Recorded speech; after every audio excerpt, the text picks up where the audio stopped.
Actually ಇದು ಒಂಥರ ನಂಬಕ್ಕೆ ತುಂಬ ಕಷ್ಟ ಆಯಿತು. ಬೆಳಗ್ಗೆ ಇವತ್ತು ಆ್ಯಕ್ಚುಲಿ ನಮ್ಮ ಬ್ರಹ್ಮಗಂಟು ಶೂಟಿಂಗ್ ಇರಬೇಕಿತ್ತು. ಶೂಟ್ ಇತ್ತು, 7 o'clock ರೆಡಿ ಆಗೋಣ ಅಂತ ಎದ್ದರೆ ಶೂಟ್ ಇಲ್ಲ, ಕ್ಯಾನ್ಸಲ್ ಆಗಿದೆ ಅಂತ ಮ್ಯಾನೇಜರ್ ಮೆಸೇಜ್ ಮಾಡಿದ್ರು. ಏನಕ್ಕೆ ಅಂತ ನನಗೆ ಗೊತ್ತಿಲ್ಲ. ಕಾಲ್ ಮಾಡಿ ಕೇಳಿದೆ, ಇಲ್ಲ ಮೇಡಮ್ ಸ್ವಲ್ಪ ಈ ಥರ ದಿಲೀಪ್ ಸರ್ಗೆ ಹುಷಾರಿಲ್ಲ ಅಂತ ಅಂದರು. ಓಕೆ ಓಕೆ ಹುಷಾರಾಗ್ತಾರೆ, ಹಾಸ್ಪಿಟ್ಲಲ್ಲಿದ್ದಾರೆ ಎಲ್ಲರೂ ಅಂತ ಅಂದರು. ಆಗ ಮೋಸ್ಟ್ಲಿ ಏನಾದರೂ ಹೆಲ್ತ್ ಇಶ್ಯೂ ಇರ್ಬೋದು, ಹೋಗಿರ್ತಾರೆ ಹಾಸ್ಪಿಟಲ್ಗೆ ಅಂತ ಅಂದ್ಕೊಂಡೆ. ಆಮೇಲೆ ಮತ್ತೆ ಇನ್ನೊಂದು ಕಾಲ್ ಬಂತು, ಸರ್ ಇಲ್ಲ ಅಂತ. ಅಂದರೆ ನಂಬಕ್ಕೆ ಅಸಾಧ್ಯ, ಶಾಕ್ ಆಯಿತು. ಇಲ್ಲ ಹಾಸ್ಪಿಟಲ್ಗೆ ಹೋಗಿದಾರಲ್ಲ, ವಾಪಸ್ ಬರ್ತಿದ್ದೇನೋ, ನ್ಯೂಸ್ ಸುಮ್ಮನೆ ಹಬ್ಸ್ತಾ ಇದ್ದಾರೆ ಅಂತ ಅನ್ಸುತ್ತೆ ಅಂತ ಅಂದ್ಕೊಂಡೆ. ನಂಬಕ್ಕಾಗಲಿಲ್ಲ. ಆಮೇಲೆ ಕಾಲ್ ಬರ್ತಾ ಗೊತ್ತಾಯಿತು ಈ ಥರ ಆಗಿದೆ ಅಂತ. Felt very sad actually.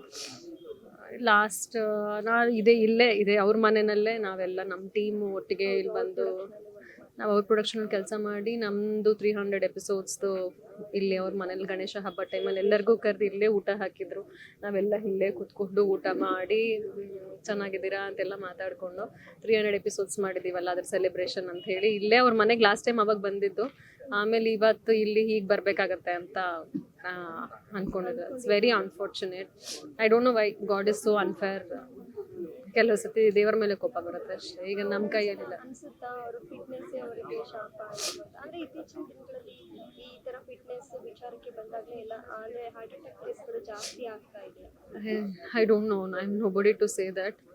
But ದೇವರು ಅವಕಾಶ ಕೊಟ್ಟಿದ್ರೆ ಚೆನ್ನಾಗಿರ್ತಿತ್ತು ಅಂತ ನನಗನ್ಸುತ್ತೆ ಅಷ್ಟೇ.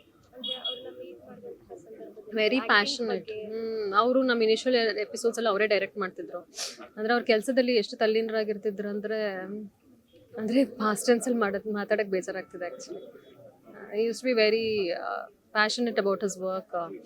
ತುಂಬ ತಲ್ಲೀನರಾಗಿ ಕೆಲಸ ಮಾಡಿ ಅವ್ರಿಗೆ ಬ್ರೇಕ್ ವಿದ್ಯಾ ಮ್ಯಾಮ್ ಯಾವಾಗಲೂ ಹೇಳ್ತಿದ್ರು, ಅಯ್ಯೋ ಅವ್ನಿಗೆ ಹಶ್ವು ಗೊತ್ತಾಗಲ್ಲ, ಬ್ರೇಕ್ ಕೊಡ್ಬೇಕಂತನೂ ನೆನಪಿರಲ್ಲ ಅವ್ನಿಗೆ, ಹಂಗೆ ಕೆಲಸ ಮಾಡ್ತಾನೆ ಇರ್ತಾನೆ, ನಾನ್ ಸ್ಟಾಪ್ ಕೆಲಸ ಮಾಡ್ತಾನೆ ಇರ್ತಾನೆ ಅಂತ ವಿದ್ಯಾ ಮ್ಯಾಮ್ ಹೇಳೋರು. So very passionate, very talented. Very sad that we have lost him today. ನಮ್ಮ ಪ್ರೊಡಕ್ಷನಲ್ಲಿ ಈ ಥರ ನಮ್ಮ ಪ್ರೊಡ್ಯೂಸರ್ನ ಹೀಗೆ ನೋಡಬೇಕಾಗೋ ಬರುತ್ತೆ ಅಂತ ಅಂದ್ಕೊಂಡಿರಲಿಲ್ಲ. ಸಾರಿ.